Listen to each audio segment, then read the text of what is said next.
Tapos na ang love team ng Team Kalingap.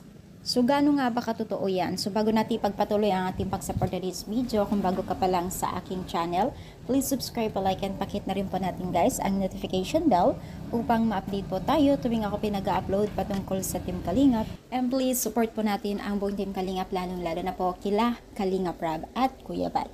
So, alam niyo ba guys, no, maraming nagre-request na bakit nga daw tila puro na lang daw love team. So, may mga nakaganapan na po na nai-stress daw di umano ang kanilang mga beneficiaries dahil nga po sa mga negative people o mga basher. So, bakit hindi raw i-stop na muna ang kanilang love team dahil ang unang naapektuhan di umano ay ang pag-aaral po ng mga beneficiaries po nila. Dahil nakikita nila na talagang porsigido sila para mapasaya daw di umano ang mga netizens o sponsor po nila.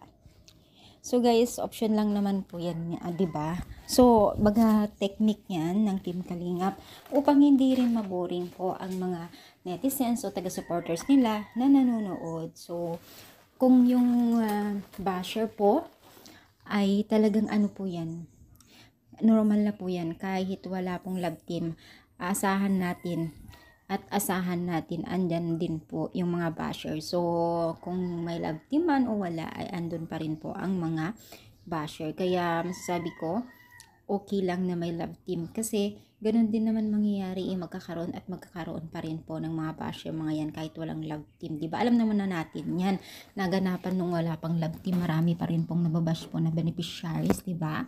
So ano sa palagay ninyo, wala o meron? I-comment down dito sa baba at palike po ang ating video. Thank you so much, more power, and God bless po guys.